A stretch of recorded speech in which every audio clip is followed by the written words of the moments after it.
Hello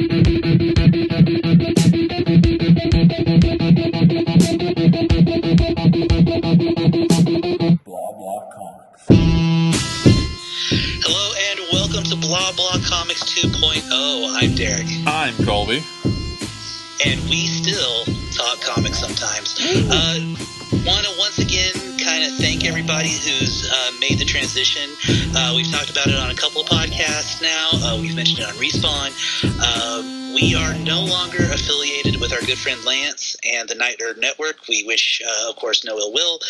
It was friendly parting for everyone involved. But we did want to expand and kind of go out on our own. So if you were listening to this, thank you for tracking us down and finding us after the split. We really appreciate having you here because we have some pretty amazeballs comics to talk about. Before we do, though, I got to tell you, dude, because I kind of mentioned it on Facebook a couple weeks ago, but I don't think you saw it. I found out through just sheer happenstance that among the things I have in my collection is the first appearance of Ambush Bug. Oh, that's a fun find. Yeah, it was totally cool. Like, okay, so I have the Showcase Presents Ambush Bug collection here next to my giant pile of Star Trek books and my giant pile of Stephen King books. And I just happened to flip it open and see that the first issue included is DC Comics Presents Superman and the new Doom Patrol. And I was like, wait, I think I have that book because I bought it because Doom Patrol, I know you are a far bigger Doom Patrol fan than I, but that's still a name that usually if I can find a cheap book of like something, especially something like a DC Comics Presents with the Superman team up angle, I was like, hell yeah, I'll definitely buy that. And I flipped through my collection and sure enough, it's the first appearance of Ambush Bug. He's one of the two villains that Superman and the Doom Patrol fight. And it's like a $5 book. It's not worth, a red cent, but just holy shit, that was fun as hell. I could not believe that was so cool. That is awesome. I noticed there we have very different books that are laying beside us. Because I looked over, you said, Star Trek and Stephen King. I was like, I have a Halo book, a Chris Jericho book, and a book called Homo Ludens about the importance of the element of playing culture. To be fair, I would love a copy of that Chris Jericho book. You've told me about it, and it sounds balls awesome. It's a great book. I don't know why. I'm much better about reading nonfiction books for the most part. Mm-hmm. But I hate slice of life comics and stuff like that. But I was just talking about Daniel from Dangerous Humans, plug, about this. And I don't know why. I'm not good at slice of life or just everyday life comics. See, that's so funny because I'm kind of the opposite. Unless it's heavily into something about film that I really love, or something like that. I'm not very good at reading nonfiction, but one of my all-time favorite comic series is Giant Days, which is three girls navigating college. And also, when I don't read a lot of manga, but a lot of the manga I do read is like I fucking adore Love Hina. That's my favorite manga. Whereas I can't read I don't really get into giant mech manga or something like that. I like to think I do like slice of life, but the slice of life I like are just they have a really weird life. Oh, that's fair. That's actually that's good. But I do love mech. I can't say I don't love mech. One of the books we've talked about today is all about mechs. So that will happen, which we should mention. I think today will be primarily, if not entirely, actually comics-based. I was going to say, do we have any news, like pressing news we really want to get into? Not because really. I know we definitely have top comics we want to talk about. And then I have some kind of tangential retailer news relating to a comic I want to talk about. But as far as like media news, I really don't feel like there's just a ton to go into. I mean, look, we've talked about our feelings of Jared Leto Joker to death. We've talked about our feelings on Snyder Cut to death. To sum up both, if you're new here, for one, thank you to being here. If not, we think we like elements and hate other elements. We are not completely in love or completely in hate on either direction. Even though I do love Jared Leto as Joker, you're still far kinder. You're still far kinder to both of them than I am. Oh yeah. I will say, apparently Oscar Isaac is going to be Moon Knight, and that's pretty exciting. Yeah. That's true. Apparently, the dude, JoJo, whatever his name is also supposed to be coming back for Snyder cut his Deathstroke for a bigger role too. That's fine. What else do we have? We had they showed off the Red Hood costume for Titan Season 3 and the Batwoman costume. They are both... I didn't see the Red Hood costume. I like the Batwoman costume. It was the Batwoman costume. I mean, they didn't really change it. I was about to say, for me, both they are indeed those characters. Mm-hmm. Neither blew me away, but neither were bad either. Mm-hmm. They're both fine. My main problem with both of them are I didn't like Batwoman Season 1 and I didn't like Titan Season 1 or 2, and I love the character Red Hood and I love Batwoman, so I hope they turn that around. Yeah, I quit Titans 4 episodes in. I think I quit Batwoman roughly the same, 4 or 5 episodes in. There's a lot of good in those characters. Not a lot of good in those shows. Yeah. Especially when you compare it to something like Doom Patrol, which, with the exception of its truncated finale in Season 2, was fucking spectacular. Yeah, in a world of Doom Patrol, Swamp Thing, Flash, Arrow, Constantine, fucking Legends of Tomorrow, the Harley Quinn animated show. Mm-hmm. Which got so much better than I initially gave it credit for. So good. It's so good. Even the Watchmen TV show, which again was a million times better, had any right to ever be. Mm-hmm. These are not for characters that I love and adore so much. Like Batwoman and Red Hood are two of my favorite characters in all of Gotham. I do not sadly love their shows as much as I wish I did. Yeah, and I think that's entirely fair. As someone who grew up, with the Wolfman Perez Teen Titans, and has a nice oversized hardcover collection of Elegy. So, especially Red Hood is hard for me because I love, as you know, Red Hood, one of my all-time favorite characters.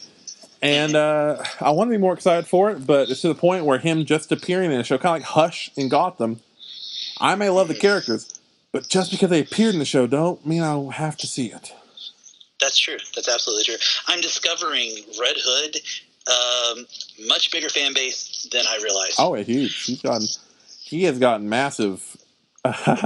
So before we get into, I'm trying to think of how to present this. There's a lot of great comics to talk about. A lot. Yeah, absolutely. Oh my God. Oh, I have to say this because it's such delicious irony because we had an off-mic conversation about how I read the first 2 issues of the book you're about to talk about, and I was like, this book sucks. And you're like, I don't think it sucks. It has problems. It has flaws, but I don't think it sucks. I'm really curious where it's going. And now you texted me and you're like, don't read the 3rd issue. Don't. So please, I'm sorry I had to interrupt. Please continue. So I'm glad you said that. So people won't call me someone who's just a hater on this shit. I wanted 3 Jokers to break the mold and be a great book with a great purpose. First 2 issues, I didn't think they really lived up to it, but also the art is godly. The story is written in a fashion that would get a solid C+ or B if you're just looking at the writing technique. It is all grammatically correct. It is all in the correct order, and it tells a story. The problem is 3. This story is a snake that ate itself because there is no fucking point in the story. And I'm going to warn right now, I try my best to avoid spoilers. I don't give a shit about this because I don't think anyone should buy this book. And I'm sorry to say I'm going to go ahead and say, even though I haven't read it, and normally I am the most spoiler-averse motherfucker on the planet, I cannot wait to hear you spoil the shit out of this book. So, I really can. So spoiler warning, because we're going to get straight into spoilers. Full spoiler tags on. And that's going to go throughout the episode because we're going to talk about a few other comics this week that are definitely going to have spoilers.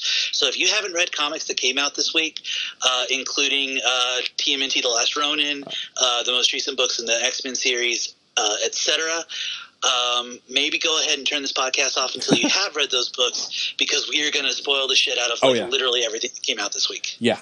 Where do I start with this? So the book itself does not have a meaning. And by it does not have a meaning, I don't mean, I don't like what it says. I mean, it doesn't have a meaning.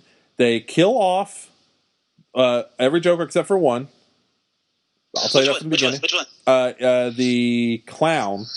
And it also, they also have a thing where the clown, they make him more like the Snyder Joker, because they have, at the beginning of the book, they have these flashbacks to, oh, this one is like, reminds me of who I faced in the beginning of my career for the criminal. This one reminds me of who I faced here. And they have a flashback, like clearly homaging famous scenes. And the scene it for the clown is a clear homage to the Capullo Snyder in-game fight. Where I'm like, interesting, but the clown hasn't acted like that to this point, so whatever. No, not at all. The clown being the Killing Joke Joker. I should definitely preface that. It's a Killing Joke one. They don't reveal why there's 3 Jokers. I'm going to tell you that right now. They don't reveal why. They don't say like how they created one or why there was more. They were trying to make a joke one. They tried to make Joe Chill into a new Joker, because that would be a Joker that had meaning and a Joker that had a backstory and a Joker that had an identity instead of just chaos. The other Joker, the clown Joker, kills the criminal Joker because he wants there to just be chaos and everything. I will say, everything in the book involving Joe Chill is surprisingly great. Now, let me ask, does this mean that one or two of those Jokers knew that Joe Chill killing Thomas and Martha Wayne created Batman? Because I feel like if you don't know that, Joe Chill doesn't make any sense. For sure. I would say for sure they know that. Okay. For sure. What reflection does that have on Batman that his greatest enemy knows his identity, especially because Snyder already played with that in Death of the Family? We'll get into this a bit more, but Joe Chill, I want to give this a positive. But Joe Chill was really good. How it handles Joe Chill stuff is, in prison, it's revealed that he has been trying, since he was admitted, has been trying to write letters to Bruce Wayne the entire time he's been incarcerated. He seems to truly be a changed man. Batman finds this stack of letters that he has been trying to write. He, didn't finish school. He doesn't write extremely well. It's his biggest regret in life, his biggest remorse. He went there to kill Thomas and Martha, but he didn't know Bruce was going to be there. He then, after they killed him, he found all the good they'd done for the city, where he had thought that they were the plague and the parasites of the city, and learned they were actually trying to help the city grow. And he has lived with regret and remorse ever since. Batman makes a decision in the book at one point to save him from being turned into a Joker. He saves him again. He shakes his hand. And as Bruce Wayne later on, he goes to a hospital bed as he's dying and holds his hand as he dies and goes to his grave to mourn him. That part... Okay, so the Joe Chill stuff you're talking about, that sounds kind of like a reflection of what they played with in the Joker film that came out last year. A little bit. Although I will say it's handled extremely well. It's Bruce Wayne finally completely forgiving Joe Chill.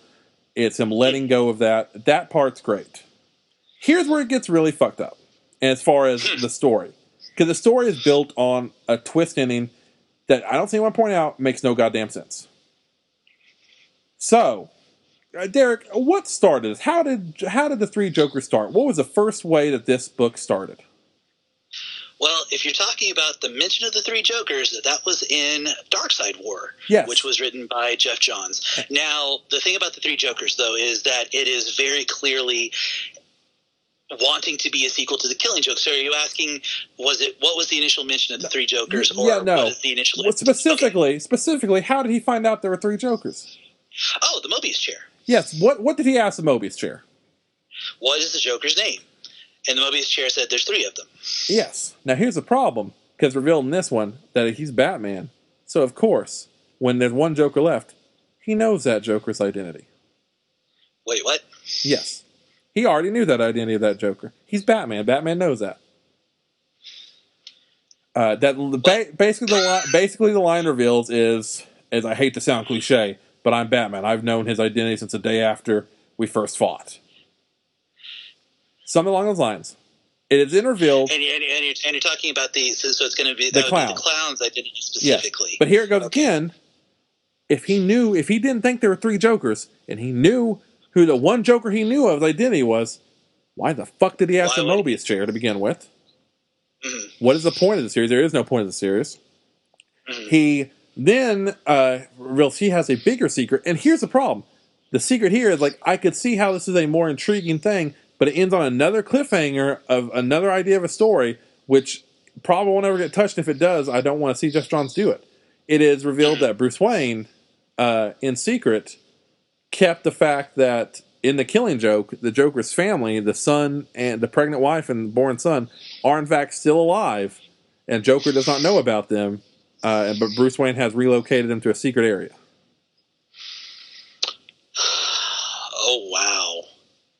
Wow.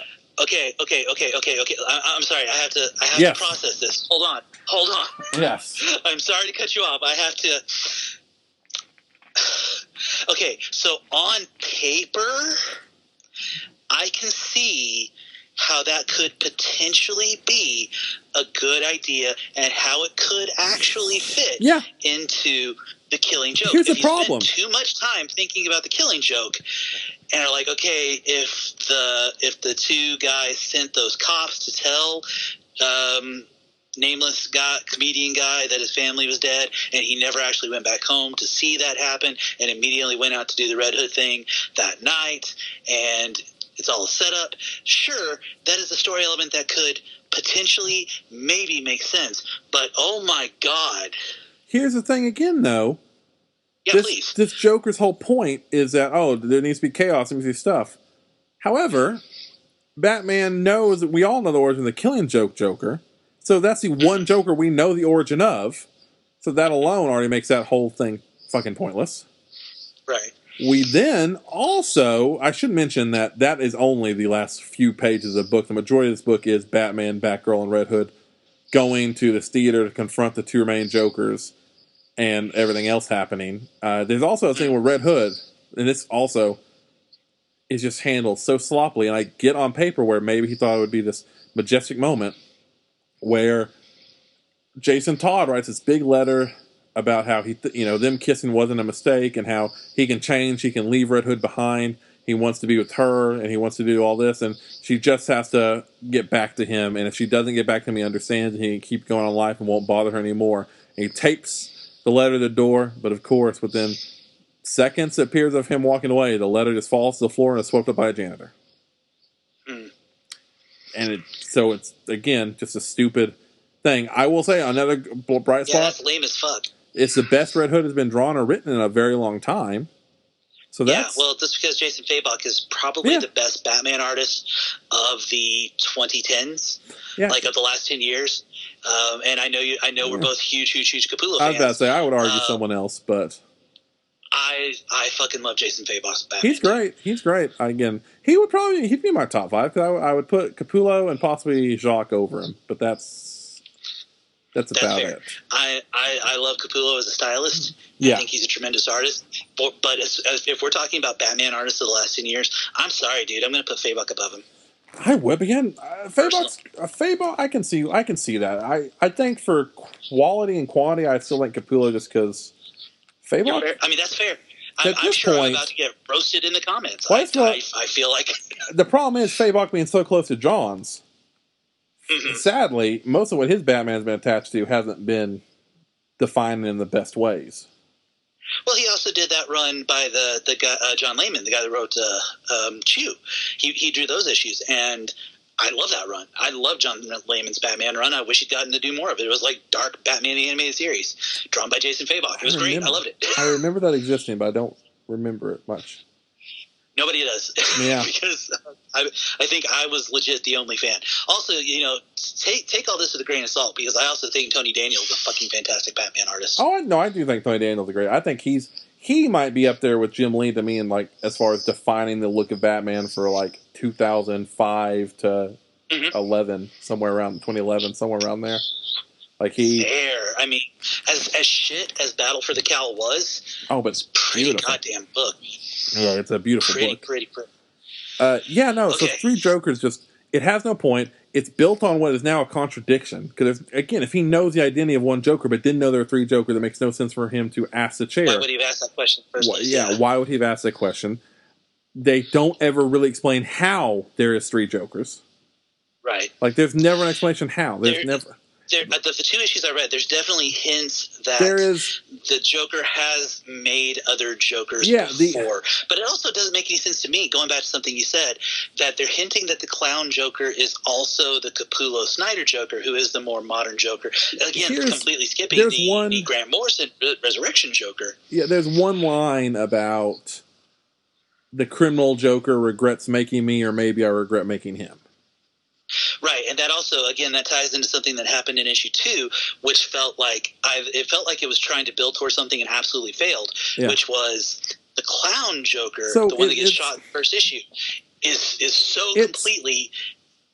It is a much worse version of what Snyder tried to do with the Pale Man idea of Joker.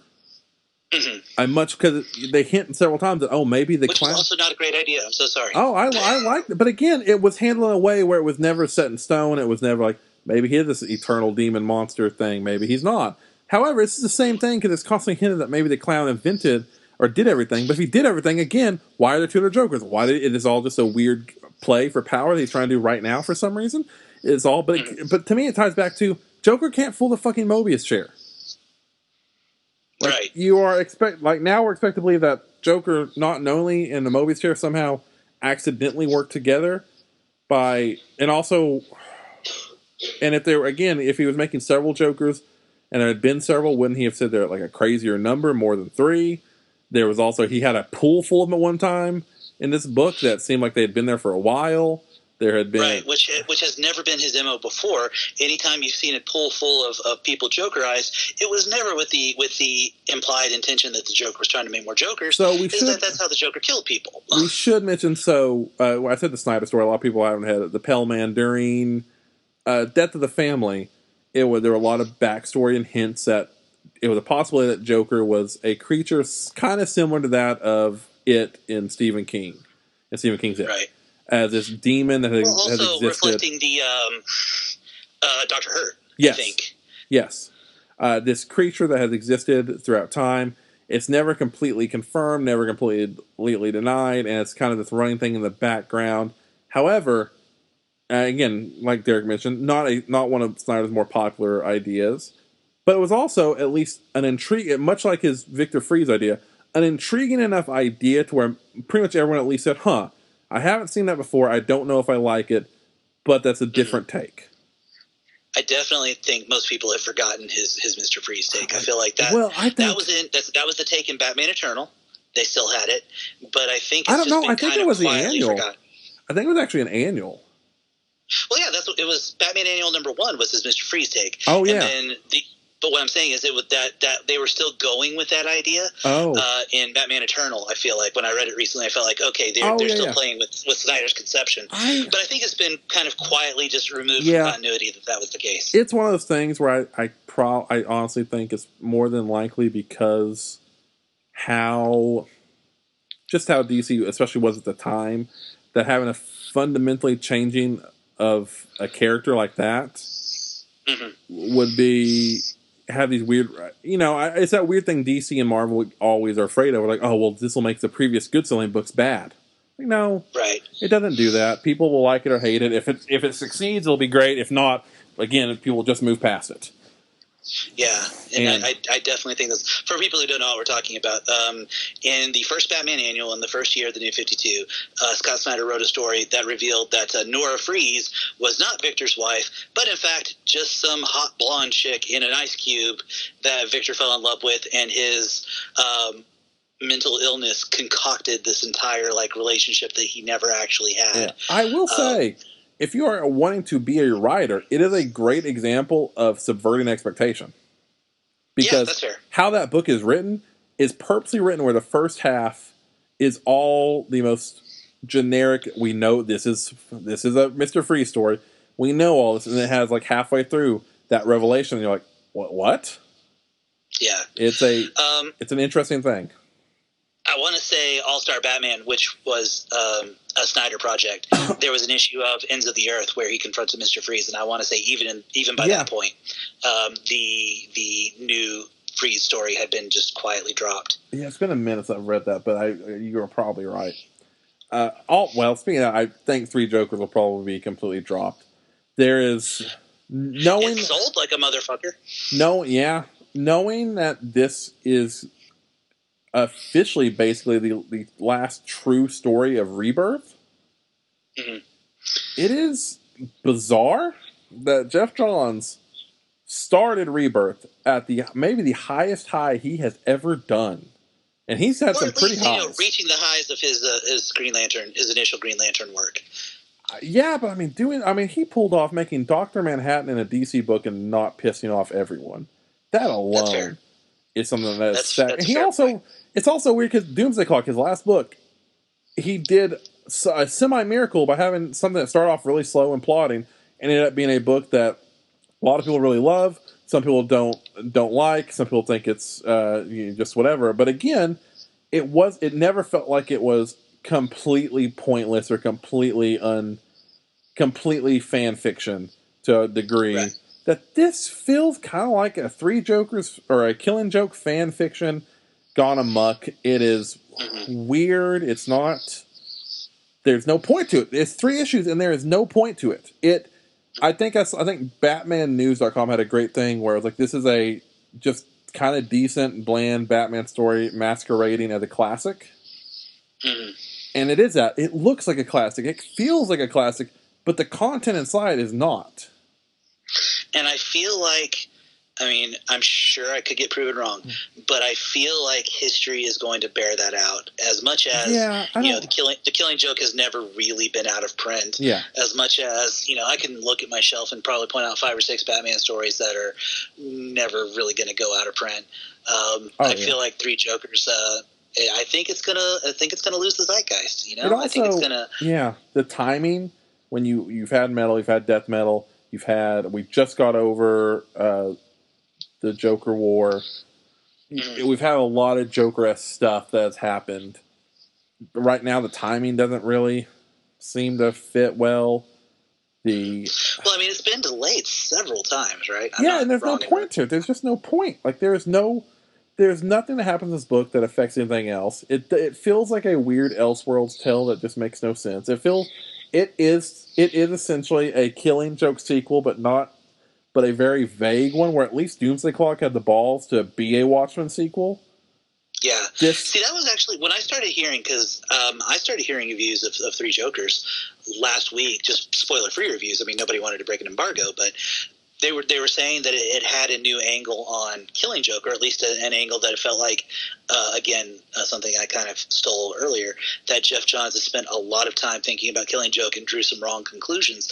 I really thought it was going to have something to do with the idea that Batman possibly murdered the Joker on the rooftop at the end of Killing Joke, which is a big conspiracy theory that Morrison had promoted, and it hasn't. And that is not even apparently acknowledged in this issue. No.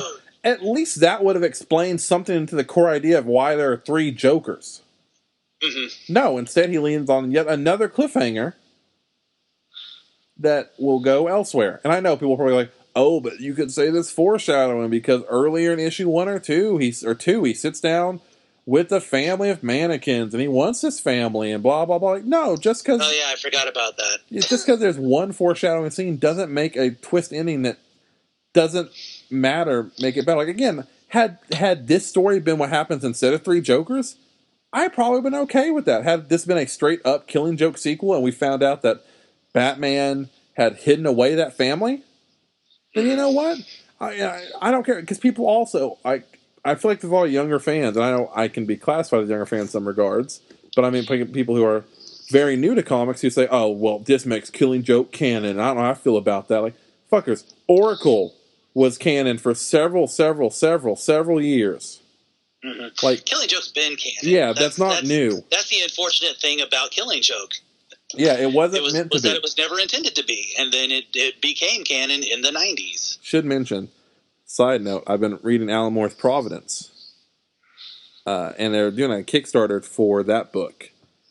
To not to finish it, but to have it collected in a big edition first time. I think one edition is a signed Alan Moore thing, although I think I may have a lead on a different Alan Moore signed thing, which that's all sub-story. But I was going to say, Providence is one of the later Alan Moore works. It's like 2015 to 17. Yeah, really, really good. Very Lovecraftian. I remember hearing good things about it. I haven't read it. I still need to finish League of Extraordinary Gentlemen. I have Century to read, and then also I need to buy the collection of his last League story, so I need to get caught up on that. It is a shame. Alan Moore, he has a George Lucas problem. If he made something too big, had he not had Watchmen and Killing Joke not taken off the way they did, it's sad to think who we could have gotten, because there's so many. Well, you say that, and even then, Miracle Man, Marvel Man, and Swamp Thing before it were also, completely destroying readers' brains. Oh, in the they early were, 90s. But they were like that Grant Morrison level of very high success. But they didn't break so much in the mainstream that people saw the name and only thought of one of 3 books. Okay, that's fair. Whereas now it's like if people talked about him, they only talk about Watchmen, Killing Joke, or V. I was going to say V for Vendetta, and the reason people bring V for Vendetta into that conversation is because of the film, let's be honest. It's because of the film and the Occupy Wall Street and Anonymous movements. It's very rarely because of the actual comic. And it's a great comic. It's a good book. Yeah, and it's sad. It made me an anarchist for like 2 months. Yeah. And to be frank, like, man, there's a lot of... I just say it's because if you're going to copy Alan Moore, there's a lot of great Alan Moore to copy that people haven't touched. Go do something like From Hell. Go do something like Providence. Go do something like Miracle Man. Go do something like Top 10. Go do something like... There's a plethora of... Tom Strong. Tom Strong. Small Killings. It's Alan Moore. He's got such a shit ton great wealth of incredible works that it's sad that it gets overlooked and boiled down to 2 books that are admittedly great. Yes, Watchmen redefined the entire comic genre. It lives up to a lot of the hype it gets. Killing Joke, extremely controversial, extremely divisive, but it has its place in history and has made an undeniable mark in the history of comics as well. But there's more to him. I will say, one of my great regrets about having done the several podcast jumps that we've done in the last few years. Oh, by the way, I wanted to mention we have kind of a strange anniversary today, in that this is also the week that Sex Criminals number 69 came out, which is the final issue of Sex Criminals, and we recorded the very first episode of Blah Blah Comics Blah Blah Curse Words the week Sex Criminals number 1 came out. Really? I did not know. I'm glad you're saying that. I'm going to write that down because I did not know that. It's a good way to age the podcast really quick because we've been horrible about keeping that up. I made a terrible name drop to that book because I was so enamored with the first issue, and you hadn't had a chance to read it yet. So even though we were talking about something totally different, I made an awkward Sex Criminals comic book name drop, and I remember always feeling awkward about that. But it also, like you said, it's a great way to gauge the how long we've been recording this podcast. Anyway, one of the things that I really regret about how much bouncing around we did, especially in the early years, we once had a 4-hour podcast, a good 2.5 of which was spent really dissecting and autopsying Killing Joke and its relationship to fans and its relationship to comics and its relationship to Alan Moore, its relationship to women. And admittedly, that was a podcast where we recorded up till like 2 a.m. and I'm sure a lot of it was rambly, but still there was some really good, I feel like, comics criticism and critique in there that will be forever lost to time because we didn't. Unless an early listener downloaded that and has it, and if you do, get in contact with us. We would love to post it. For that. We have a couple of early episodes that were just lost to sands of time from different RSS feeds and different social media outlets that were posted on and no longer exist or don't use or etc. Yeah, no, there's a couple of those episodes that just got lost, and we'd love to. Yeah, no, that was one. We've had a couple of 2-parters like that went on. And when we say 2-parters, it's we've gotten more brazen every now and then posting a 3 or 4 hour episode, but they weren't short parts. I know that. Yeah. I want to say that one actually got released in its full glory. And then there was also that one time where I went on a diatribe about how the enemy in Grant Morrison comics is the concept of entropy and how Morrison believes that superheroes are the only thing that can truly fight the idea of entropy. And then that got edited out to be put into a second part of the 2-part episode, and then the second part never got released. Yeah, those early days. You guys listening are probably glad you weren't there because they were wild and not always for the best reasons. They were. We were young and did not know what we were doing. We've learned a lot. We were 7 years younger, apparently. Oh wow! Yeah, 7 years. But those early years were hard to do because they were very random and very intermittent on when an episode came out. It's true. Like, I think we were once a month for a little while, and then it was like once every other month, and then it was once a week, and then it was... Yeah, and then it was like 4 in a year. Yeah, we had 1 or 2 years. It wasn't great. Yeah, 1 or 2 years where it got bad. That's why I'd really love to have an episode count. And I know for a while there you actually had a pretty good count. Yeah. We cracked 200. I know that. Yeah, no, we had episode 200, and we may even had episode. I have to look through my notes because I have it down somewhere. Yeah, we've had episode 200, and we're like it's a stereotypical reboot relaunch problem of I don't know what number one we're at. This is technically number 2 of like the third or fourth generation of blah blah. Third. Yeah. We're on episode 2 of technically blah blah volume 3. Yeah. I said 2 at the top of this show, but if you want to count the Night Nerd as its own separate relaunch, then as we should, it was our new 52. Yeah. Then this is definitely Blah Blah Comics Volume 3, Episode 2. For sure. Yeah, I don't know if I want to just keep ranting on Three Jokers. It's not good. We can rant about a comic I want to rant about. Yeah, no, there's a lot of great comics to rant about this week. We can dive over that. What would you like the next topic to be?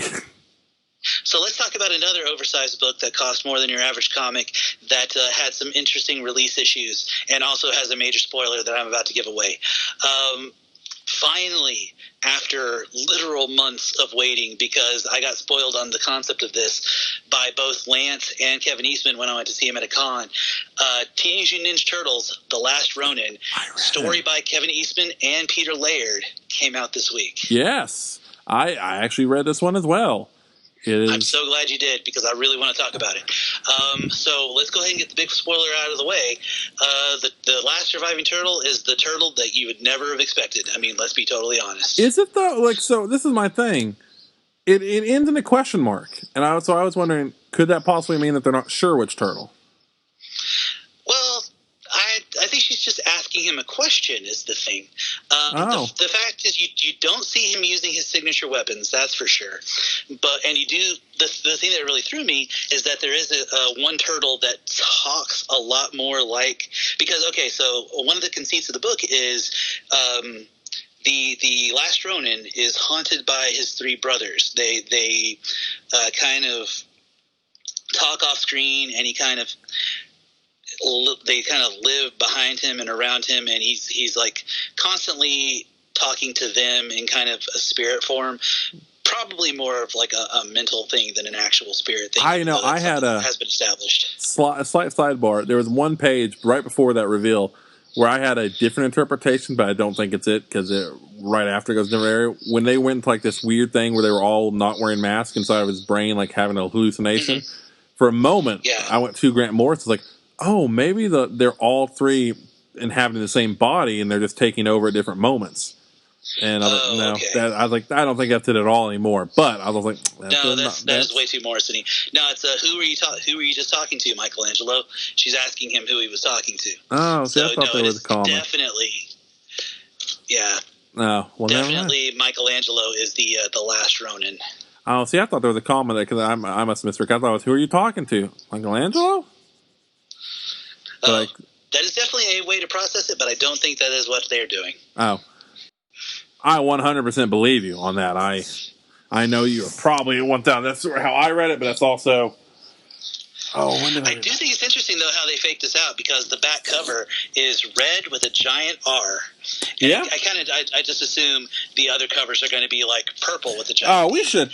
Blue with a giant L. Let's get that out of the way right now. The cover shit's ridiculous. When I turned out that last page and there were 4 pages of variants, I was like, okay, come on now, guys. Come on.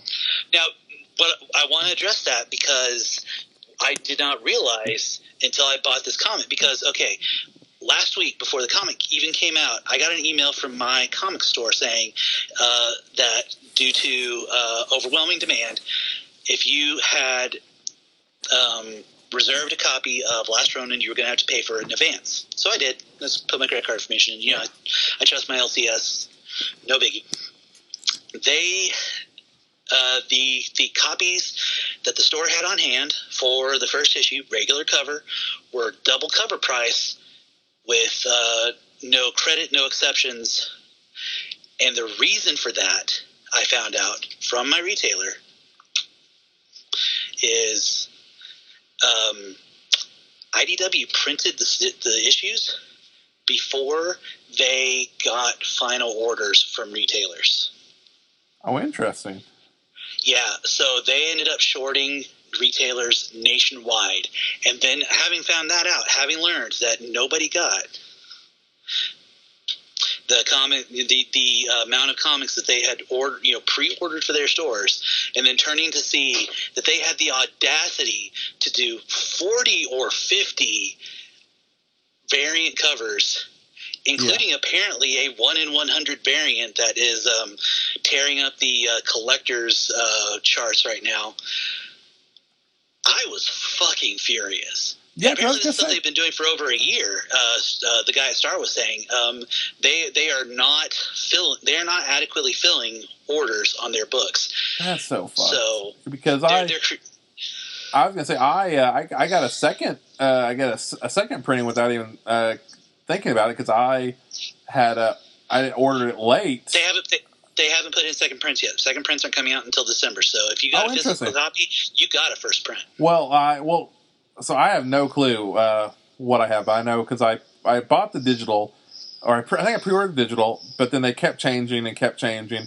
And at some point in time, when I was pre-ordering stuff, I think it was the new Spawn, who I pre-ordered through. They had a thing about that, and I also clicked the pre-order, and I got an email kind of similar of we due to overwhelming demand, we're going in which order you ordered it. So unfortunately, if you ordered it after this date, you will still be getting the book, but you'll be in a discounted price for the second printing of the book.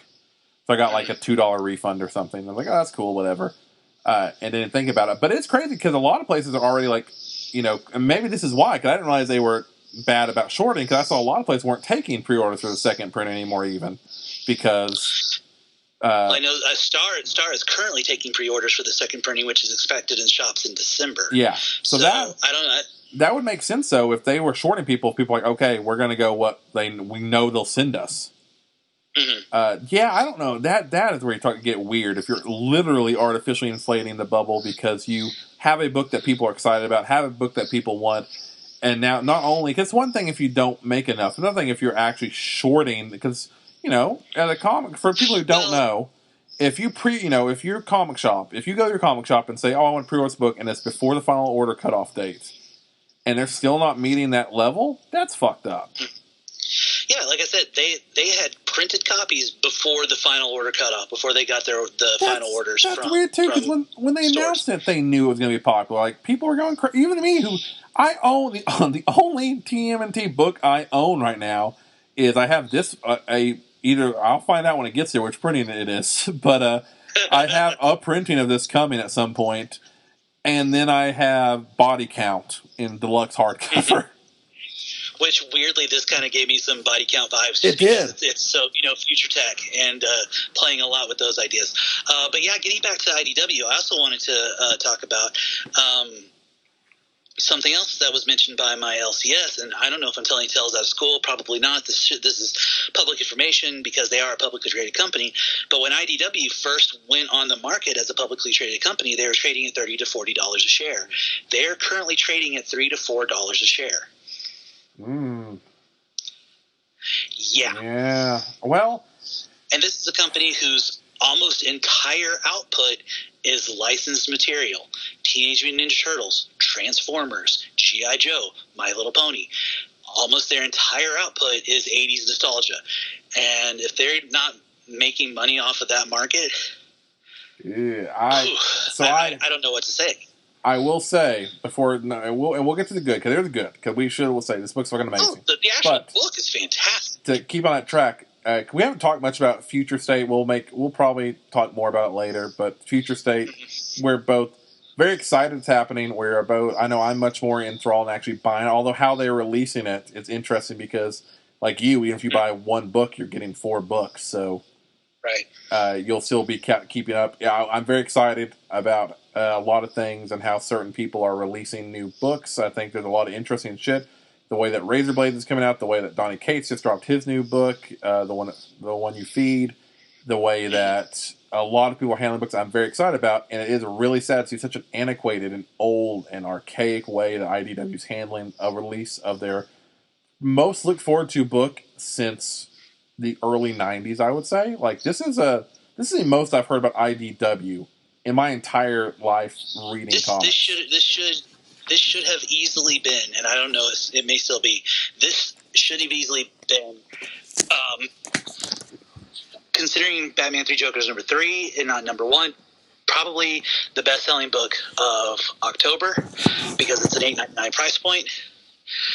This should be one of the biggest selling books of the year. This should be, again, probably still can be, but should definitely be the biggest selling book of IDW's year.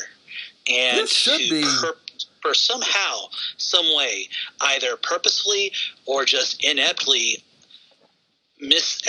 underestimate the demand of this comic is astonishingly short-sighted. I mean, this 100% should be and could be their Spawn 300.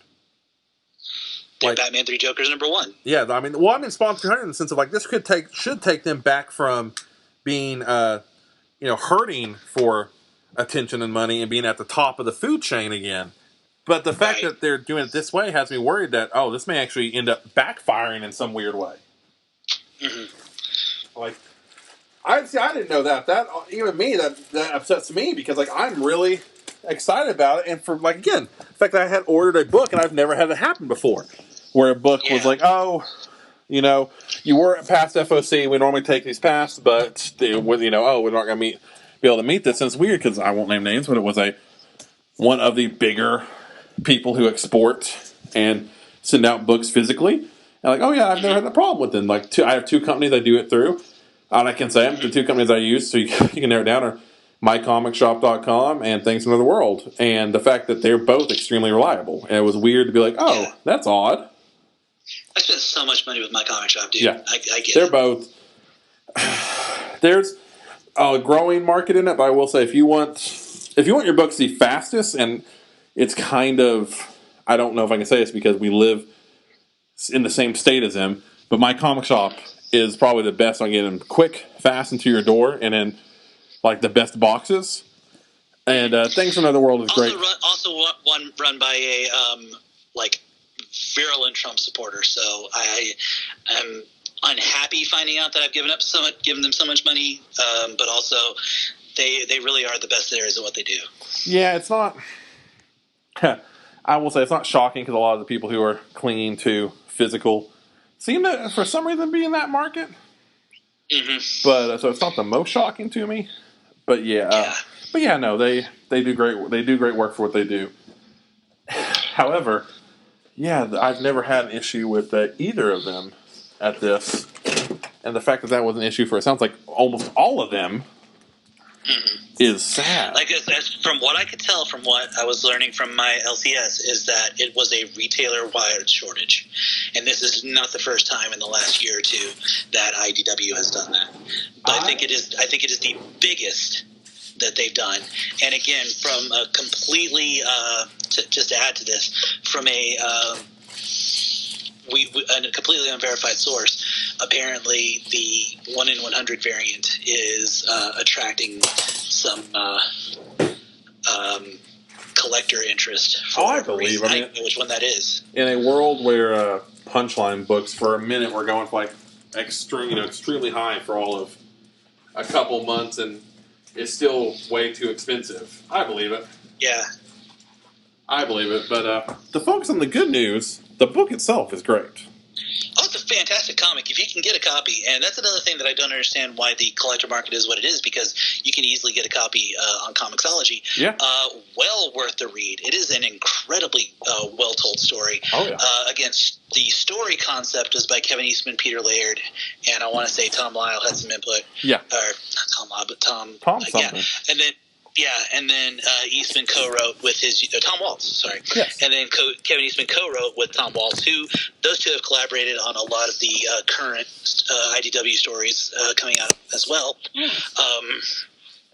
Let me see, because I'm forgetting the artist's name, and I feel bad about that. It's an incredibly pretty book. Oh, Lord, where did I put my copy? I'll van for him while I do, because it is incredibly interesting, because it does capture what was one of the major influences of the Turtles. This is the most a Turtles book has ever felt like a Frank Miller book to me. Yeah. Wow. Yeah, I can I can absolutely get behind that. Not just because he has Ronin, which I just thought of that too. But no, it is 100% intended to be a nod to that. Motherfucker! I literally just had that comic book. But yeah, no, it's you. I mentioned Body Count. For those who don't know, Body Count, a very weird book from the 90s of Simon Bisley, one of my all-time favorite artists, and was it Laird? Kevin Eastman, and that was back in his either I want to run heavy metal days or holy God, I'm running heavy metal days. Yeah, and it is a book all about Casey Jones and Raphael that essentially is not like any other Turtles book or connecting a Turtles book where it's just those two having a Frank Miller extreme 90s adventure where they're fighting a bunch of the gangs over other gang girls and things like that. It is. Yeah. Okay. I love it, but it's a weird book. It's a goddamn weird book. And as an Intro fan, just to tell you how weird it is, I still haven't tried to get a copy because I did kind of flip through it once when I was a kid, and it honestly freaked me out. So layouts were by Kevin Eastman. Pencils and inks by Esau and Isaac Escorza. Page 39 art, the weird kind of flashback art that had you confused, is Ben Bishop, who's been drawing the Turtles comic for a while. Okay. So that makes total sense. But yeah, it's kind of Marvel 2099-ish. It's kind of it definitely has literally the book we were just talking about. It does have an element of Ronin and Dark Knight Returns. It has elements of both of those for sure. Absolutely. New York appears to be fenced off from the rest of the world. The Crow under the control. Crow is the main villain, apparently. Well, it's Karai's kid, so Shredder's grandson. Yeah. Is basically running New York with a high-tech version of the Foot Clan, and Michelangelo basically wants to get revenge for the death of his brothers.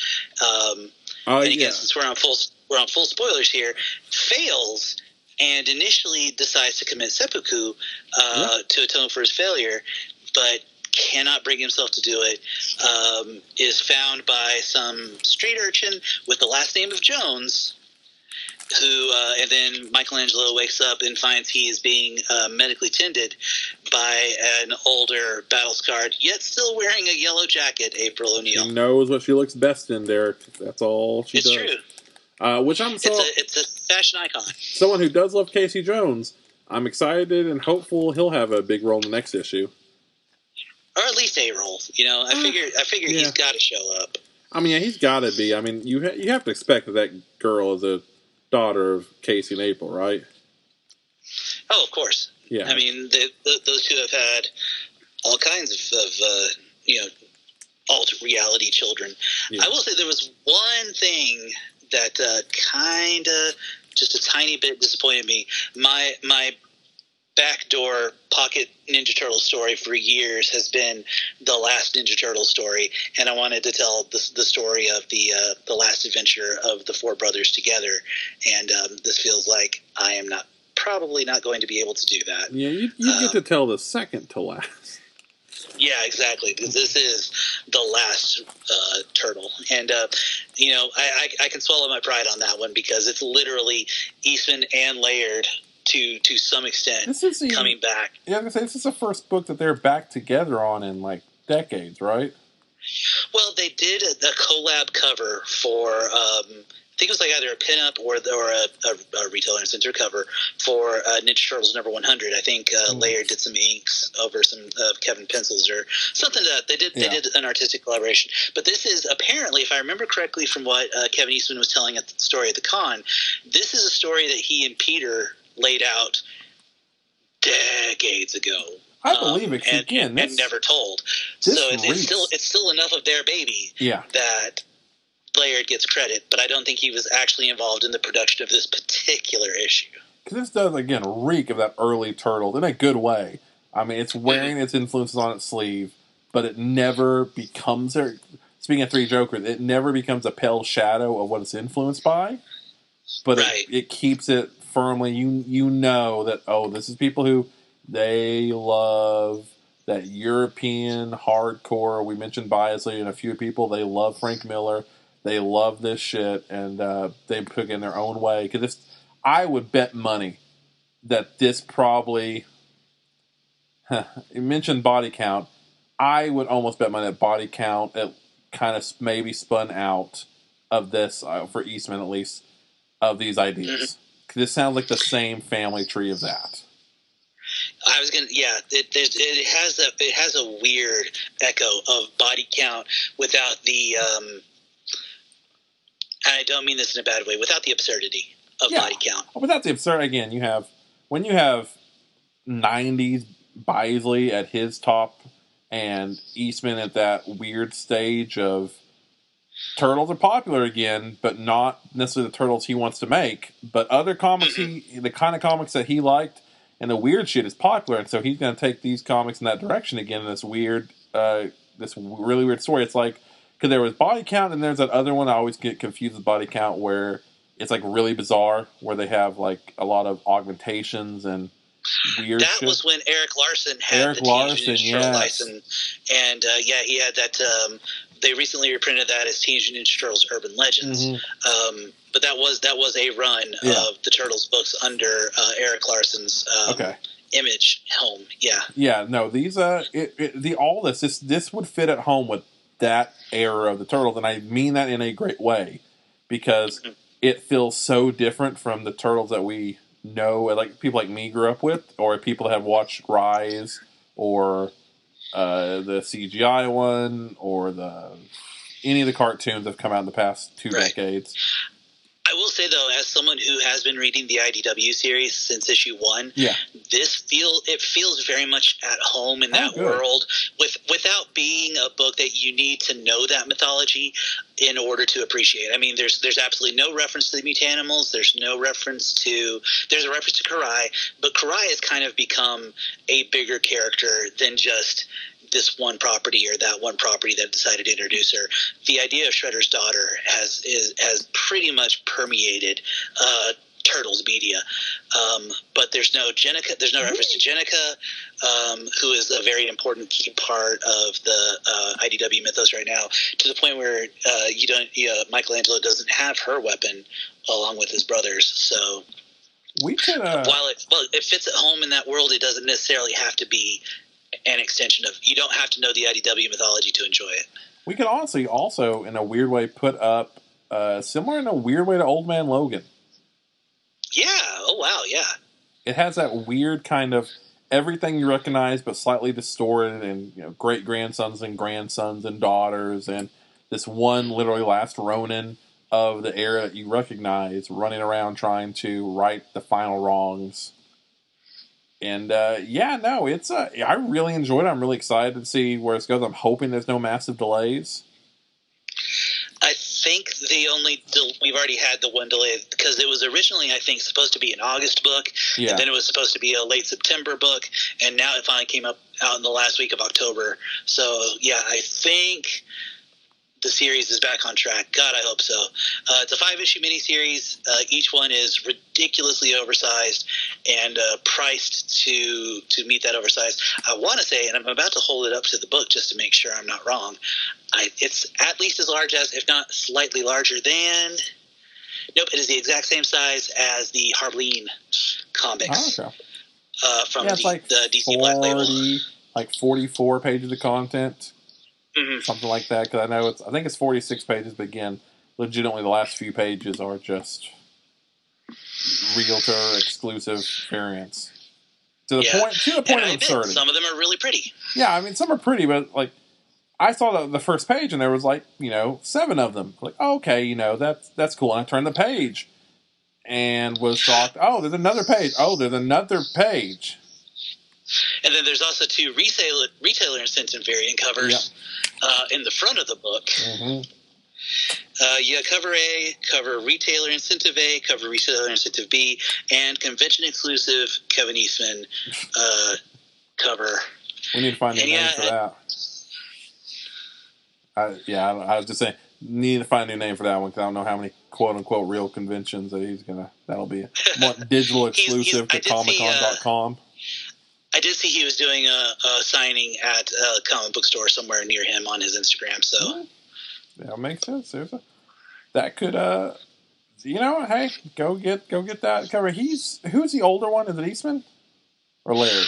No, Laird. Laird is actually, okay. I want to say he's about 10 years older than Eastman. Yeah, because I was going to say, there's a decent time skip between those two.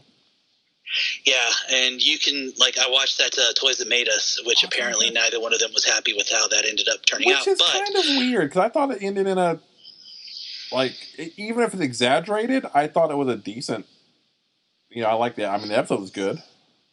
Yeah, I absolutely enjoyed it, and the fact that it showed them drawing together again at the end of it was great. And in fact, Eastman, at the con that I saw him at, he showed a picture of the aftermath of that, which was he and Peter went and got ice cream after and snapped a selfie. Yeah, it was really sweet. Well, it's weird that their biggest gripe with the episode seems to be, well, they act like they got together. We had been slowly reforming it by ourselves, beforehand. That's your biggest gripe, man. Come on. Yeah. That's all I've heard. It could be more, but that's the main thing I've heard about it. Well, the thing, Kevin got kind of defensive. He was like, people like to say that we stopped being friends. We never stopped being friends. We still like each other. But there was definitely there was always that point where Kevin sold out and Peter didn't, and there always, you could tell there was a point of contention because Kevin cashed out and Peter felt like he had to go alone on the franchise for longer than I think he was comfortable, which is why he ultimately sold to Nickelodeon. And while they may have never hated each other the way some people portrayed it, I definitely feel like there was always that little simmering, you left me with holding the bag here during the dark times. The fact that he was proud of a selfie with someone, it's like, yeah, if you were close with people, then you probably wouldn't have one selfie for the past 30 years of friendship, when before that you guys were together daily. Yeah. That's but you know what? Water under the bridge. Yeah. I'm just happy that my two heroes are both sweet old dudes who are incredibly kind and gracious. I say that I haven't met Peter Laird, but apparently he really is.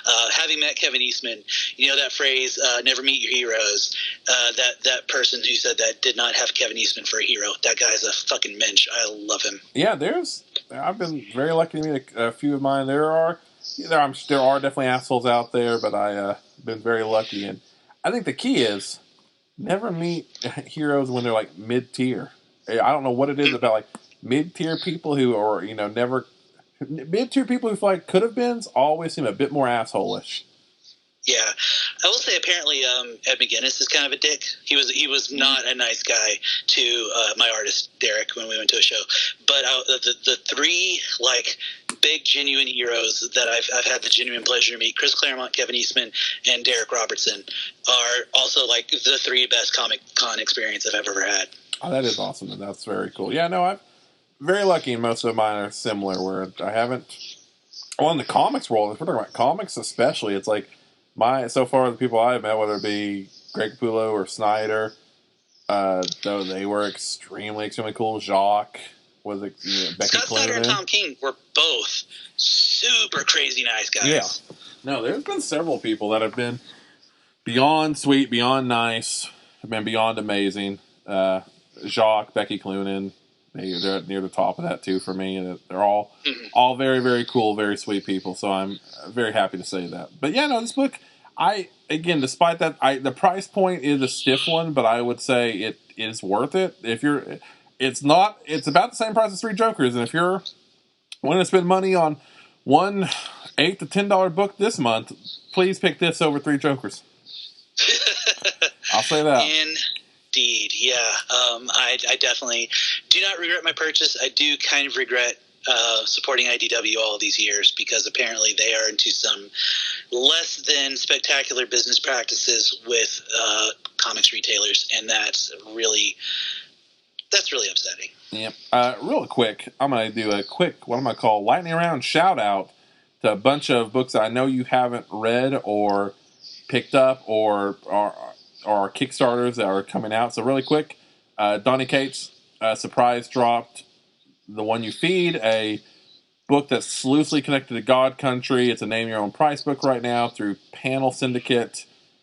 Go pick it up. It's you can get it technically for free, but you can get it for $1. No, yeah, you can absolutely get it for free. Yep. That's what Panel Syndicate's all about. And you really should support it. But also, if you don't want to, yeah, I admit, I when Panel Syndicate first started, I got a free copy of The Private Eye #1, but I bought the eventual hardcover when it came out, so I felt like I rectified myself. It's fair. I would say go check it out. It's really good. Connected to God Country, very interesting. Donny Cates book. It's very intriguing, much like Private Eye, where this is a book that really could have gone a million places, and I think it was originally going to be an Image book. I could have sworn I heard something about that, but I could be wrong too. However, well worth money. Well, definitely worth your money when it could be free. It could be $1. It could be $100. It's up to you. Go pick that out. Right, yeah. Kickstarter, I think I mentioned before a couple. But Bad Trucker is coming. Or Mother Trucker, sorry. Mother Trucker is coming out. They've hit their funding. Go check them out. Simon Bisley has a really cool Kickstarter that's hit its funding. Los Manos, Del Destano has hit its Kickstarter. Of course, you have Snyder's and Tony Daniels already ended. But I know they're about to open up for people who didn't do it a couple of options for Nocturna or Noctera. They changed the name at some point. There's a shit ton of great Kickstarters right now and great things coming out. Tim Seeley's got a Hack / Omnibus Kickstarter going that I'm probably going to end up backing once the month rolls over and I get a new paycheck, because even just the complete Omnibus digital PDF is like $15, and for 15 to have a PDF that I actually own a digital copy of, that's actually worth it to me. Yeah, no, I agree. Despite my love-hate relationship with Tim Seeley right now as an individual, I still I do love Hack / and I do love a lot of his earlier stuff. I do feel like he kind of went a little bit off the rails here lately as far as quality-wise. I don't know what's happened with him personally, but it seems like ever since Revival ended, he's kind of been all over the place. Yeah, man, I miss Revival. Revival is the best horror comic of the 2010s, and I will die on that hill. It's up.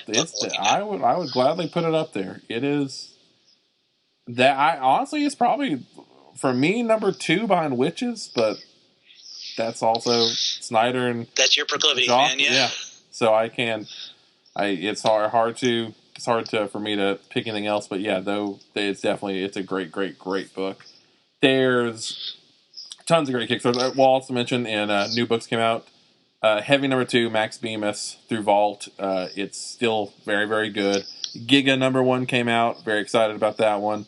It was that was Star's Pick of the Week. My local comic shop. Their Pick of the Week book. Vault is making a lot of headway, and I'm excited because they put out some great content, and I loved it. It's essentially. I'm gonna let you in on a secret. Yes.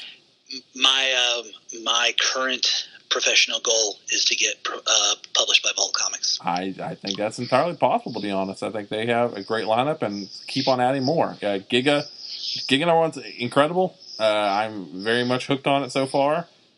I want more of it now. I won't get it for a little bit, but it was amazing. The death metal tie-ins continue to be great.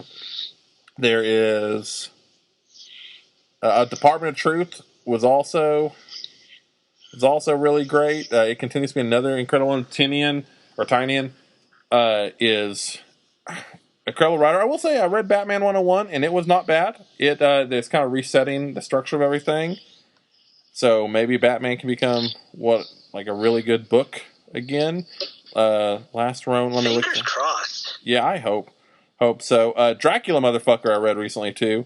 That was also extremely good. Really good things about that one. Yeah, it's very, very, very fun. That's new Spawn continues to be Spawn, and I like Spawn. So there's that. But I want to get all the way because we do have another major topic. Yes, and I hate to say this, we got to kind of keep this one a little shorter. Yeah. Just got a text from my wife, who has not been feeling well. Just got a text from her that she is running a fever. So okay, yeah. I don't want to cut us off. No, but, I understand. We'll make this short because we'll kind of focus on the newer stuff. So X of Swords, we've been loving the crossover. I especially have, not especially out of us two, but just. I did not expect to get essentially an apocalypse-focused event title, so I've been extra excited. We are now halfway through.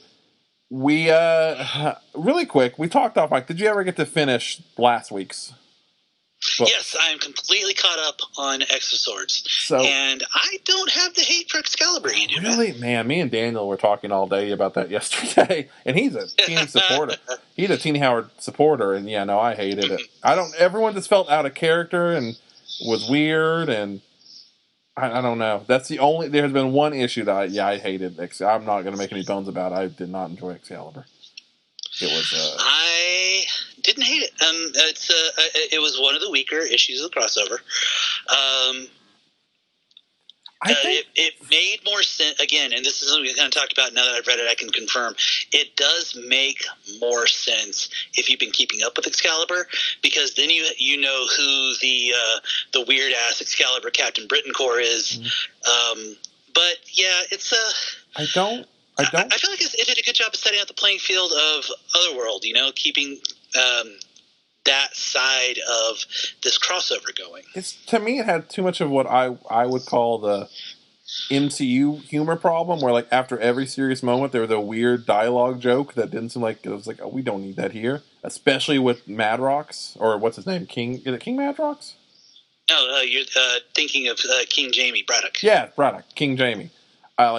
They would say that he would just say some ridiculous, stupid shit that was like trying to be funny, but it was all like, "Why? Come on, man!" Just because Jamie Braddock is crazy. I know, but that's how he's written. He is crazy. He's written like he's a crazy character, so of course he's gonna. Every time we say something, he's gonna have some crazy quip. I was like, "Yep, I don't need that." And then also, I don't think Tini knows the difference between writing an upper class uppity bitch that Saturnine seems to be instead of just a Karen. Because Saturnine feels totally different. Fair. Yeah, she feels totally different in this book than every other book. Like, there's a subtle difference. What's funny, though, is that she's co-writing the big Keystone books, because she co-wrote Stasis, and I'm pretty sure she co-wrote Creation. She did. Which means she should have an idea of how Saturnine sounds, because Hickman is co-writing those books with her. You would think so, but for some reason, I will say, even if people out there, if you like Excalibur, that's fine. It's just my personal opinion and preference. However, there's no denying that she just reads like very different in that book compared to this book, compared to Stasis or the other ones. And also, Hickman is very focused on the apocalypse element, and I, again, very excited about that. It's funny you say that. Oh, go ahead. I was say my one other gripe with the book, before we get too much into it, is I kind of hate the cop-out that Gorgon seems to be two swords. Yeah, that's definitely something that they have. It feels like they're kind of trying to not hide, but it's definitely being played interestingly that Gorgon is both Grasscutter and Godkiller. He also just walked up. He didn't even get like a cool introduction issue. He just man, he literally basically said, "Funny how my swords are two, right?" Yeah. Okay. Which also, the obvious thing, and maybe it'll tie in, but also where the tournament starts next issue, it seems like. Mm-hmm. What the fuck was with the Cerebro sword? That's an excellent question. Maybe that's like the hidden sword that maybe turns the battle around. I don't know, because maybe it's not that Grasscutter and Godkiller count as two separate swords. Maybe they're actually just the one. Well, we'll see. Yeah, because like Kid Omega and plain old generic Russian mutant dude over in X-Force, last time we saw him, they had Cerebro sword, and it's going to be really weird if Professor X just made another sword that happens to be out there. Right, that has no tie-in to the swords event. That would be actually kind of hilarious. My problem with Stasis, between X-Men 13 leading directly into Stasis, of like, here is a bunch of exposition, and then here is a bunch of exposition. Yeah. It just felt like way too much exposition drop in the middle of the story when things seem to be coalescing and coming together, which is admittedly kind of a Hickman thing. It happened in his Avengers run. It happened in his Fantastic Four stuff. That's his modus operandi. I should be used to it by now. It has a very anime element to it of, we're about to start this giant tournament, but before we do, we all have to have dinner together. Right, yeah. Okay, and also, I don't know why, going back, like Gorgon, Wolverine, and Apocalypse, just getting really pissed off at their tarot cards. And I was like, I'm kind of with Saturn on that one. Where Apocalypse, man, you've been around forever. You didn't get that bad because she basically placed a picture of you and your wife on your bed, who, yes, you think is dead. But that's a minor thing. Story-wise, that set up the reveal that Genesis is very much alive, and also very clearly hates him. Mm-hmm. Wolverine shredding his card where he's being choked out by Summoner. I mean, that makes sense. He's kind of a pissy dude. And Gordon just refers to his card as ridiculous, and I'm pretty sure it's because, much as Tarot points out in the readings, his card is hidden. We don't actually see, and we are forced to assume that his card is 2 backs, at least at the moment. That's true. That's all very fair. I'm loving it. I'm loving where it's going. It was disappointing I only have 1 book this week because I've gotten used to having, even though it was double size, I'm used to having a lot of content. And well, I was really happy at the price point, weirdly, because it was only $4.99. Yeah, Creation $6.99, and I really thought that the 3 Keystone books, Creation, Stasis, and whatever the third one's going to be when this ends, the part 22, were going to be $6.99 books. But it was nice for this one to be $4.99. I assume the last one's still going to be $6.99 because Marvel. But yeah, it was, and of course, there have been other just random issues in this crossover that have been double sized in $4.99, but. One thing it's not lacking for is story. Every issue, you're getting another piece of the puzzle. Every issue, you're building the mythology of this story together. One thing that is constantly trading the line for me, I don't know how I feel entirely about it. They do keep adding on to Otherworld and this greater, almost Game of Thrones game, but to a point where it's getting a little bit like, do we need all that? Because now it's become beyond just these 10. Now there are councils for all these other different species on presumably different either dimensions or planets that are meeting. Well, that is the Council of Otherworld, though. That's all the. The thing is, what it's supposed to be is a battle between the representatives Krakoa and Arakko or Okara. I can't remember exactly which one, but that's the actual battle. But the other people that are involved are all the other councils of Otherworld, because Otherworld isn't a united front. If I've learned anything from the X-Men in the past decade, I just hate everything with Otherworld, I think. It's weird, it's confusing, and not like in an interesting way. Again, you want to go back to earlier in this podcast, it's all about Alan Moore, because Alan Moore brought all that stuff into the Captain Britain mythos. Yeah, but that's also Alan Moore. We go back to, again, there are 2 people on the planet that have a card pass to write either Alan Moore or Grant Morrison stories, and even Hickman is not one of them. Yeah, and it's a very unique talent to do it. Yep. In my book, I think Gerard Way and Neil Gaiman have that card. I don't know if anyone else does for me right now. Tom King had it. He lost it. I think he turned it in. Yeah. Yeah. He got too many points on it and had to turn it in. He was riding that thin line, and I feel like between Heroes and Rorschach, it has gone straight into nope. Take that away. Yep. Yeah, I don't know, because everything about it went from, I like the idea of just Arakko and Krakoa fighting, and Arakko having these connections to this other weird world. I don't know if how I feel about now there are all of Otherworld's different groups are somehow loosely watching or tangentially involved in some weird way, and I still and it's an interesting thing where I get, because it goes back to, I get the idea of Arakko and Krakoa want to be one again, but they have 2 warring factions on each. It's simple, but now it's getting into that part of it where I'm like, I don't know. Also, we haven't mentioned some of I almost wish, I'm glad we didn't, but part of me wishes we almost would have got a death metal or metal type of backstory that focused more on all the 10 bearers for Arakko. See, it's so funny you say that, because that was the part of a Stasis where I was just like, I didn't need to know these guys' deal. Honestly, I feel like I didn't. I think Daniel did too. What's his name? Prague? The big alligator. Pog or Pog? Yeah, the big alligator man with 2 big arms and 2 little arms. And a sword eerily similar to Apocalypse's. Everyone's got a sword like Apocalypse. He's got one like Apocalypse. Genesis has one like Apocalypse. They love that sword. Yeah, it's very Egyptian side like. It is. So to promote an entirely other podcast that has nothing to do with us, House to Astonish, Paul O'Brien is doing some tremendous annotations of all the X-Men comics right now. He's been doing them since House of X Powers of 10 came out.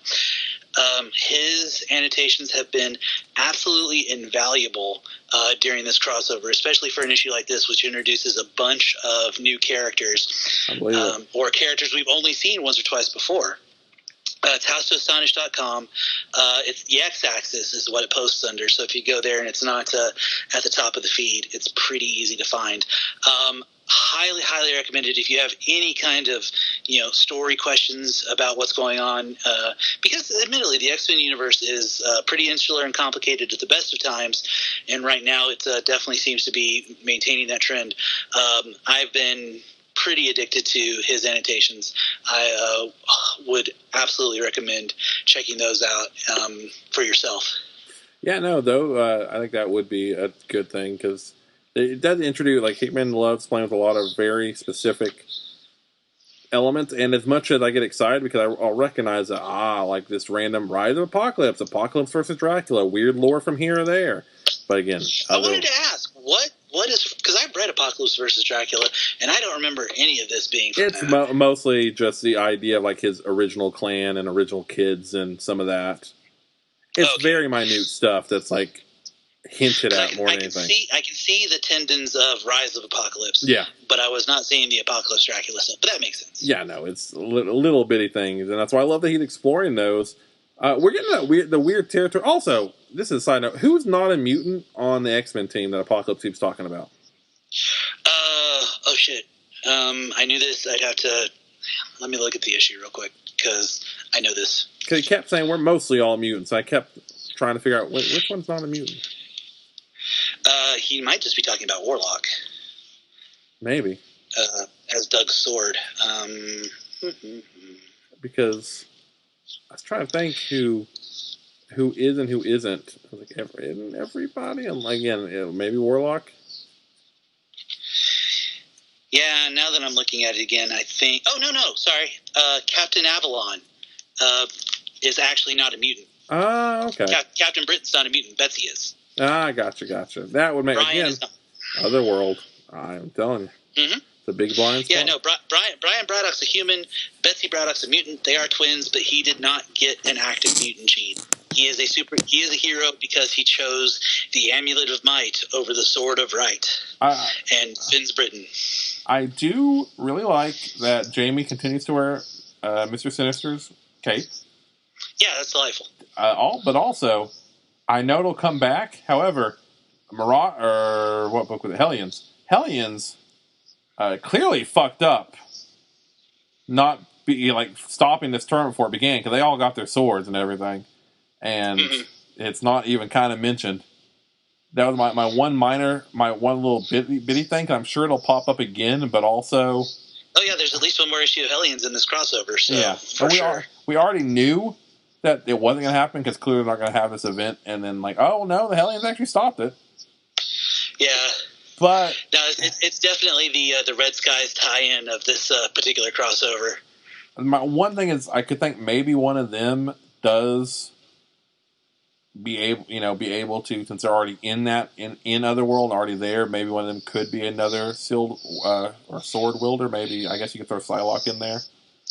Mm-hmm. Which I don't know how you'd explain. Well, you've already got Captain Britain, Betsy Braddock. Yeah. She's both wielding the Citadel of Light sword, but she also has her psychic katana. So if you wanted to pull Kawanan into that as well, that's definitely possible. Yeah, the X-Men definitely have. They have no shortage of swords, even before we had to make a few up this crossover. It is kind of a shame that Silver Samurai is not involved in this, knowing Gorgon got to be in this bitch. Yeah. And he was right as of I think. And if one, and if Gorgon's 2, I'm like, you could have given Silver Samurai that one. I feel like Hickman has a soft spot for Gorgon because he used him in Secret Warriors. He must, because that is a weird pool. Like, that's a very specific pool of a character. Mm-hmm. Well, also he made the very specific point in the Powers of 10 issue 6 of Wolverine and Gorgon, more or less making amends. That was a big important thing for him. So he has a crush on Gorgon. He must. It's a very platonic man crush, but I really feel like Gorgon is his guy. He must be, because I have not seen Gorgon get this much love since maybe Miller, maybe Mark Miller, maybe. Right. Maybe. Well, that was who created him. He's a Mark Miller character from Enemy of the State, who I was trying to died think at the end of Enemy of the State. Exactly. I was trying to think what other stories he was in. That he was resurrected by the Hand in Secret Warriors. Okay, that would make sense then. Yeah. Yeah. No. So ever since Mark Miller was done with him, Hickman has taken that ball and ran. It's a weird one. It's a very specific one, but because I'm hoping there's some weird twist. My only concern is, again, this whole tournament's supposed to take place in a short amount of time, and we have the sword. And the only other sword we know is Cerebro sword, and that would be. You would think it'd have to be Kid Omega, which I would love. But it could be Mikhail Rasputin. Yeah, that's a boring choice, so. Yeah, but he was used in the 12, and that's the story you love, as we established last episode. He's not the reason why, though. Again, I couldn't remember the man.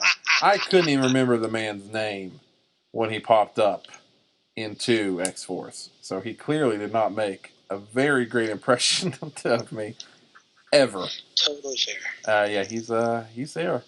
X-Force continues to be one of the best crossovers in the modern era, as far as just, there hasn't been, I didn't like Excalibur, but there hasn't been, outside of that for me, there has not been a single issue I've regretted reading or felt bad reading. My only thing is, this is 100%, you have to buy every book and read in order, which for all the complaints people have about that, I feel like this is the only book to do that in a very long time. Yeah, I can't remember the last, at least as far as I can remember, the last X crossover that did that. What's mostly happens with stuff like this is you have the main series, you have the main tie-in series, like just as a for instance, Absolute Carnage. You had the Absolute Carnage series. You really did have to read the Venom issues to keep up with that, which again makes total sense. But everything else was just, random throw it at the wall tie-ins to see if you could make more money. Same thing with Empire, which thankfully got a lot of its tie-ins cut short because of COVID and ended up being a stronger event because of it. Same thing with what did Empire end up doing? I'm sorry? What did Empire end up doing?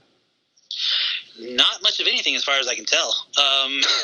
I've only read the first 3 issues, but they are now showing up on Marvel Unlimited weekly. So I'm just gonna, instead of reading them on my phone, borrowed from a friend's Comixology, I'm just gonna read them there. Apparently, it just told a really good classic 70s style Avengers story written by Al Ewing. The big impact thing, I think, was She-Hulk died again and was resurrected again, and this time came back with some knowledge of the Green Door, which has been, a highly important focal point of Ewing's Immortal Hulk run.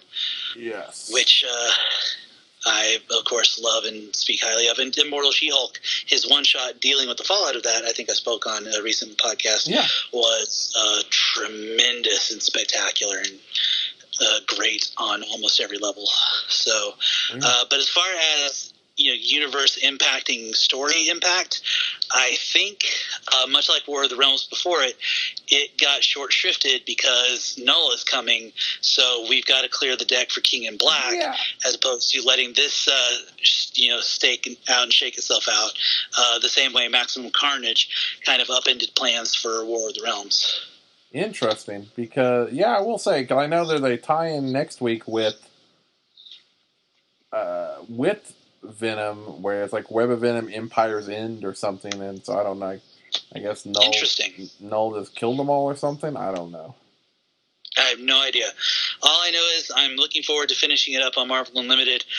It's Al Ewing doing an event, and while I didn't buy it as it was coming out, every issue I've read of it so far that Al Ewing wrote was.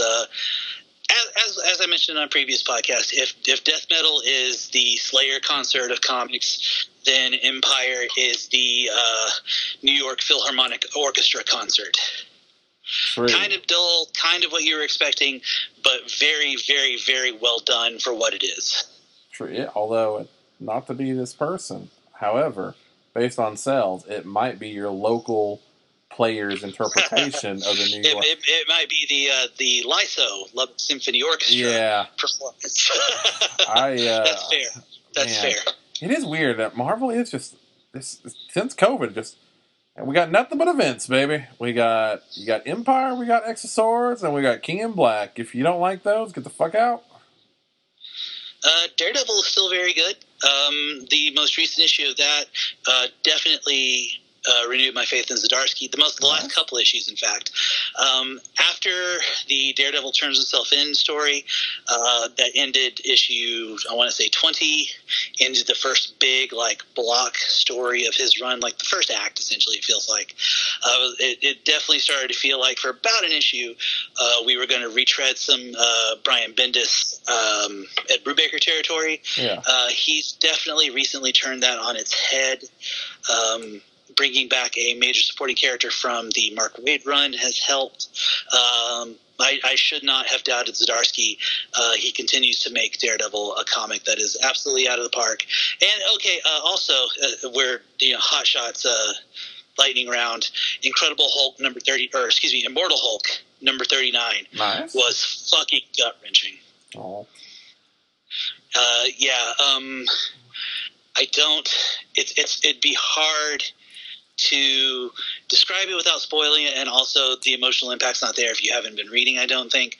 But the leader's machinations up to this point have come to fruition. You learn something incredibly important about the kind of the original Hulk, the dumb Hulk concept. You learn something important about Devil Hulk. It's man, I've spent this entire podcast ever since Immortal Hulk came out talking about how great Immortal Hulk is. So just go read the damn book. I can't think of any more surprises. I'd say it's been 2 years of love from you on that. Mm-hmm.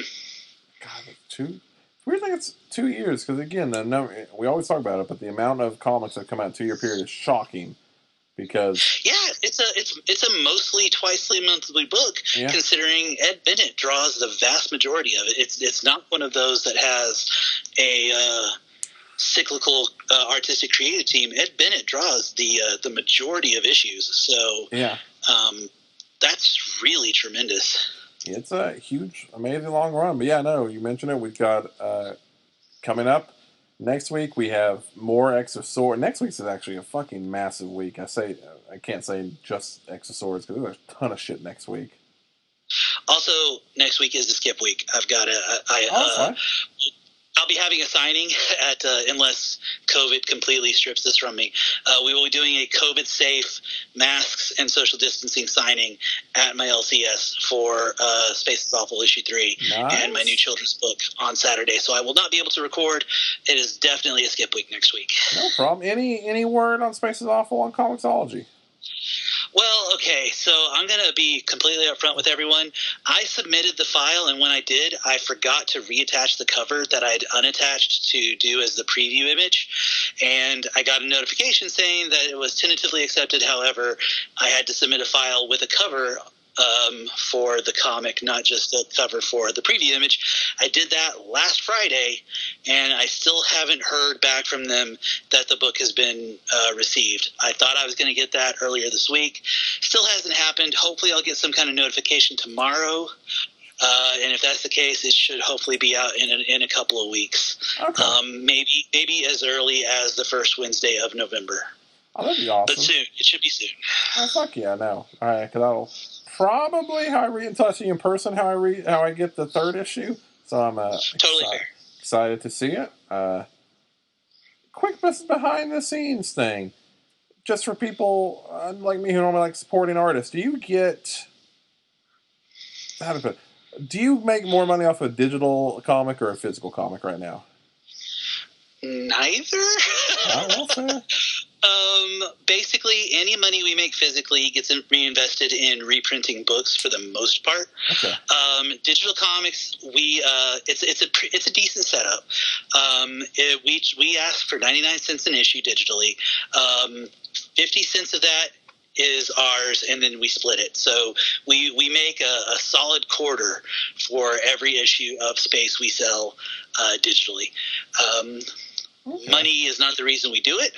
Oh, I know. I'm just wondering, what is the quickest way to support for those listening? What's the easiest way to support you and the continuing making much of the like books? With this podcast? Tell people about it. Read it on Comixology. Let other people know that it's available. What you thought of it. Leave starred reviews on Comixology.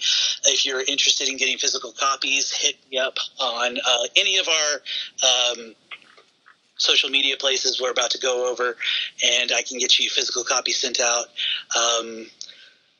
Like I say, any physical money we make off of physical copies basically gets reinvested into printing physical copies. Digital copies, we don't really make enough to do that, so it is just kind of a nice little, few dollar bonus at the end of the month. Yeah. But yeah, the best way to support is to word of mouth and try to get people to read the book.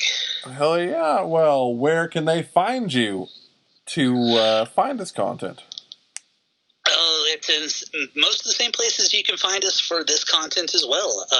You can hit us up on our email, blahblahpodcast@gmail.com. You can find us on Facebook, facebook.com/blahblahpodcast. You can find us on Twitter, where I am at blahblahpod. And on Twitter and Instagram, I'm at hellhoundf5. And on Instagram, I am slightly different. I am Blah Blah Podcast on Twitter. If you're interested in my work, I super appreciate it. Find my stuff. Space is Awful is available. The first 2 issues are right now on Comixology, yes. 99 cents an issue. Issue 3 will be there shortly. Response has been pretty positive. My children's books are available. I have 2 horror-related children's books, Monsters the Monster, and the sequel, Supposed to the Ghost, which just came out. Also very positive reviews on those coming out so far. Yeah. Do you have any music you're working on that you would like to promote, since I'm being all promoting? I've got stuff I'm working on. Right now I'm in the middle of trying to force myself to take a break, because drawing and drumming every day since COVID was a great thing to do, and I've mentioned it before off air, but because COVID's going on, I have beaten the fuck out of my hands with just everything I do, from drawing and drumming and wrestling training. I was like, oh, my hands are really sore and the muscles are really sore. Ooh, I haven't taken a break in a long time, so I'm right now on a forced, a week-long break to get that back under control. You keep posting art.